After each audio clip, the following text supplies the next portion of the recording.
Hello everyone, Blessed Friday sa inyong lahat. Ito yung araw na pinakaantay natin lagi dahil bukas weekends na naman. Pahinga na naman tayong mga manggagawa at sana maayos nating mairaos ang ating mga weekends saan mang parte tayo ng mundo. Kwentong good vibes na muna tayo ngayon.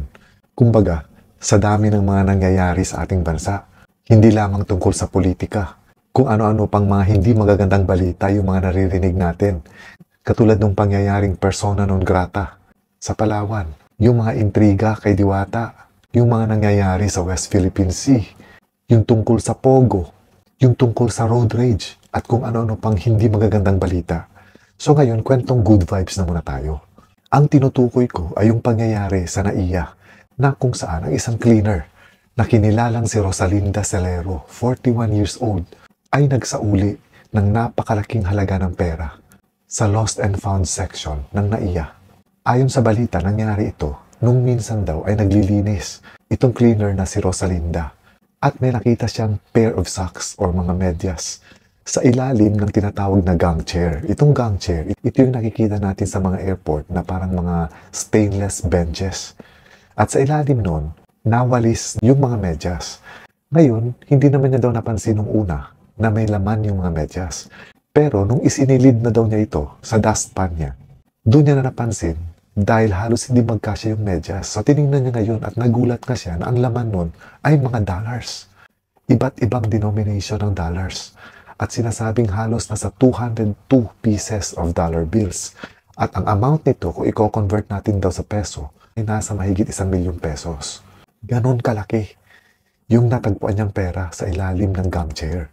Pero ang ginawa ni Rosalinda, instead na masilaw siya at matukso, doon sa nakita niyang pera, inireport niya ito at dinala sa Lost and Found section ng NAIA.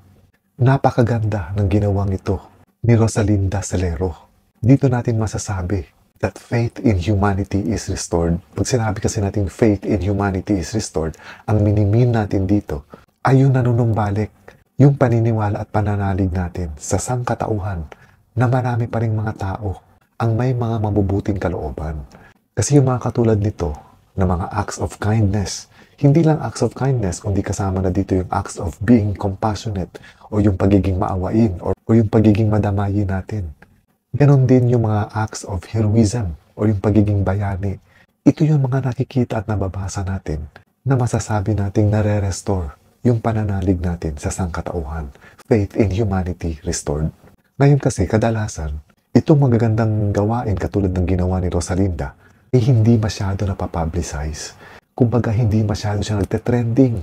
Mas nagte-trending yung mga patayan, yung mga road rage, yung mga skandalo, yung mga bangayan. Ito yung madalas na mag-trending. Pero yung magagandang gawain o yung mga noble acts na sinasabi ay parang mahirap ipa-trending.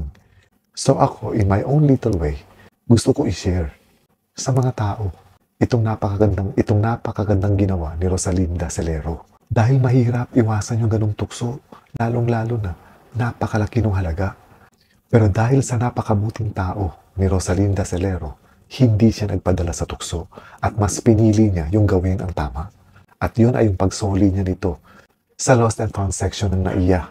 So ito yung mga balita at ito yung mga tao na kailangan nating ipatrending para magbigay inspirasyon sa ating lahat. Hindi madali yung ginawa niya kasi kung iniisip ko nga kung ako yung nakakita agad ng ganong kalaking halaga, siguro magdadalawang isip ako kung ano ang gagawin ko dun sa pera. Pero syempre, mas pipiliin pa rin natin gawin yung tama. Pero nandoon yung tukso. Lalong-lalo na alam natin kung gaano kahirap ang mga buhay ngayon.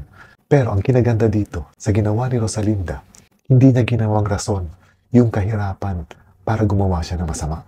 Ngayon, sa latest na news na nabasa ko, meron daw tumawag sa Lost and Found section ng NAIA na nagpakilalang kapatid na may-ari ng mga pera. At sinabi nga daw nitong caller na ito na nasa labas pa ng Pilipinas yung may-ari. Ikiklaim daw niya ito pagbalik niya ng Pilipinas. May malaking katanungan din kasi dito kung paano nakalusot sa x-ray scanning itong ganitong kalaking pera. Kasi ang pinapayagan lang talaga na pwedeng ilabas ay nasa $10,000 lang or mahigit kumulang mga nasa kalahating milyon. So nakapagtataka rin, paano niya nailusot itong lampas sa kalahating milyon nang hindi napansin ng x-ray scanner? dapat din siguro itong pagtuunan ng pansin ng management ng NAIA dahil kumbaga, nalulusutan sila. Mabuti nga lang at pera yung nakalusot at hindi yung mga bawal na gamot, hindi yung mga armas, or kung ano pa mga kontrabando. Pinatunayan din ito na meron talagang lapses sa x-ray scanning sa NAIA. At hindi ito dapat binabaliwala. Dapat din itong siyasatin kung paano nangyayari ang mga ito. So doon naman sa caller na nagsasabing ikiklaim na may-ari yung sinasabing perang natagpuan sa NAIA ni Rosalinda, well, kung talaga siya ang may-ari, kailangan patunayan niya ito. Dahil siyempre sa laki ng halaga, magkakaroon talaga ito ng matinding verification process bago i-release ng NAIA Lost and Found Section yung pera para masiguro na maisoli nila ito sa tamang tao. Siyempre, hindi naman nila ito basta-basta na lang ibibigay. Dahil papano kung yung taong binigyan nila ay hindi naman pala yun ang totoong may-ari. So talagang masusing verification process ang gagawin dito. At sinasabi rin ng management ng NAIA na bibigyan nila ng commendation itong si Rosalinda Salero. Sana naman bigyan din nila kahit na konting halaga ng cash dahil sa ginawa niya.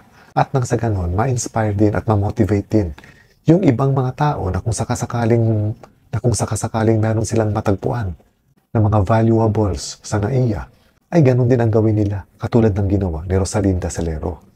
So saludo ako sa iyo, Rosalinda Salero, at sana ay my own little way sa pamamagitan ng video ko na ito ay mapakalat ko man lang ang kabutihang ginawa mo.